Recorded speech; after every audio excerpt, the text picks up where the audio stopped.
Your Life and Sex Island, Chapter 2, In Praise of Professional Liars, page 34. Please remember, professional liar is a highly esteemed, very well-paid profession. Right now, we are discussing our beloved military officers and our cherished defense complex. We are blessed with some of the finest professional lies in the history of the world. Here are some of the professional lies. A large military-industrial complex keeps us safe. A large military-industrial complex makes us strong. A large military-industrial complex keeps our economy rolling. We get more bang for the buck from military expenditures than from any other governmental expenditures. We are fighting, or we fought, for our freedom in Iraq. We are fighting or fought for Iraq's freedom in Iraq. We are fighting to stabilize the Middle East by fighting in Iraq. We are fighting the global war on terror by attacking Iraq. We are or were fighting terrorism in Iraq. We attacked Afghanistan to kill Osama bin Laden. Osama bin Laden was instrumental in the planning and execution of the attack known as 9/11. We are fighting in Afghanistan for some logical, noble, sensible, or honorable reason or cause. Victory in Iraq is defined as, to complete this sentence, I went to the internet, up came the White House bloggeria, quote, strategy for victory in Iraq. This was still when Bush was president. A subtitle bullet was, Victory in Iraq Defined. Aha, I thought, the mother lode at long last. Going there, to that definition, I found short, medium, and longer term. Quote, longer term. Notice I am quoting. Iraq is peaceful, united, stable, and secure, well integrated into the international community, and a full partner in the global war on terrorism, unquote. So after 6 or 1,000 years, murdering a few 100,000 people, displacing a few million people, destroying a country, creating nations of fanatics who hate America, and spending a few $1 trillion, we are back to square one. Need I remind you that the very best that we can expect in Iraq, longer term, if and when we pull our pecker out, is an utterly intolerant theocracy. It is already in their constitution, which is a sworn enemy of Israel in their constitution. We can hope for anything we want, but that, a rigid, absolutely intolerant theocracy, hating a neighboring intolerant theocracy, is the best that we can expect.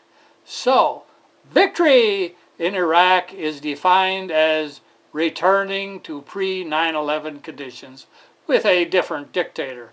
Like it or not, if you are not fully baptized as a professional liar, you must admit that pre-9/11 Iraq was united, stable, and secure, well integrated into the international community, and a full partner in the global war on terrorism, which, the global war on terrorism, we admittedly hadn't started yet.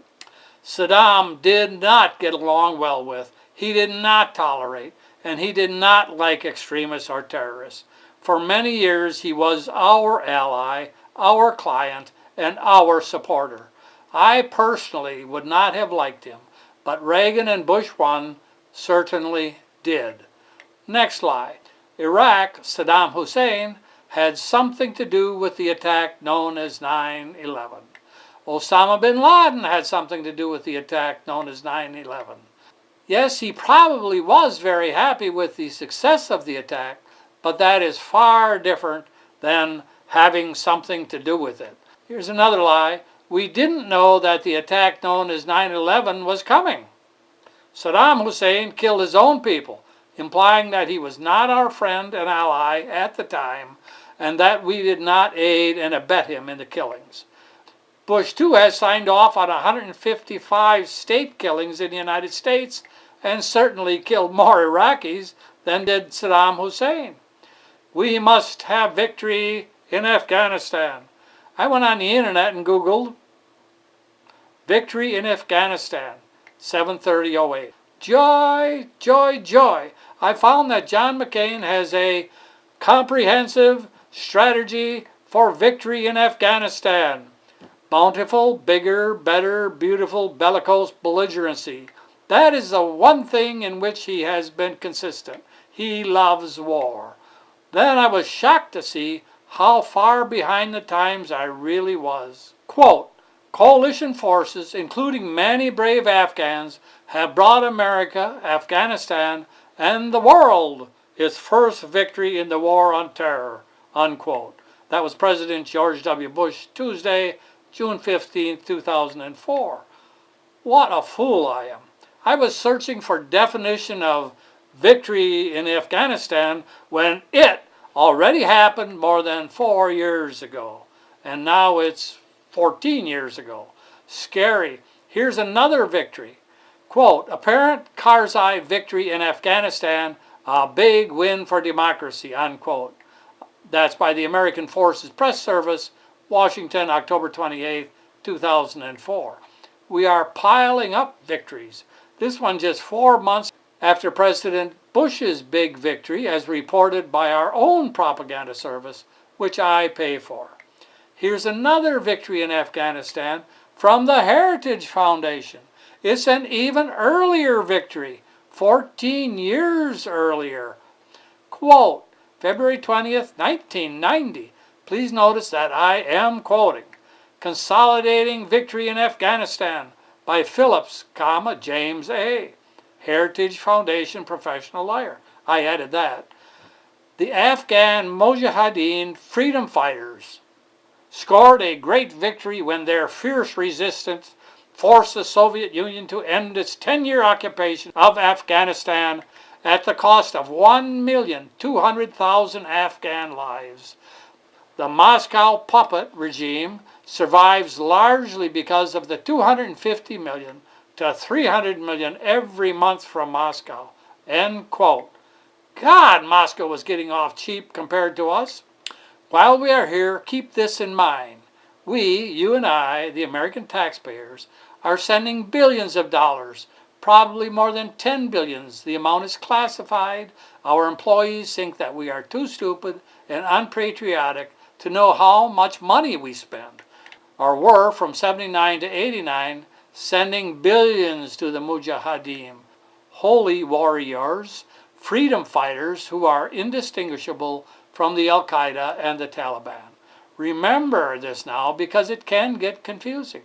While at this time, the Saudi national, Osama bin Laden, was not openly our ally, although he was supporting the Taliban, freedom fighters, that we, the United States of America, were supporting, we were absolutely, certainly backing and giving material support to Osama bin Laden. So we are, or were, on the same side as Osama bin Laden. Osama bin Laden is a billionaire Saudi Arab who wants foreigners out of Arabia. All foreigners, whether USA or USSR. It can get very wacky, confusing, and ridiculous. The great game has been going on for hundreds of years. We, the United States of America, are goddamn amateurs. We are idiots to be over there getting chewed up and pissing away my money just to make our warlords happy. The Middle East borders have not been stable since biblical times. The Middle East is the land of the Old Testaments with its constant wars. This is the Persia, the Baghdad of the king who has a new wife every night and executes her in the morning, or else she might be unfaithful, until Scheherazade of the 1001 Nights, or the Arabian Nights, Aladdin's lamp, Sinbad the Sailor, and Ali Baba and the 40 Thieves. Now we are waving our pecker around there too in a pissing contest. We are bound to be pissed on. Watch and see. I have to quit again. I'll be back. Please join me. Meantime, read the book Your Life in Sex Island by clicking the link in the description below. Thank you.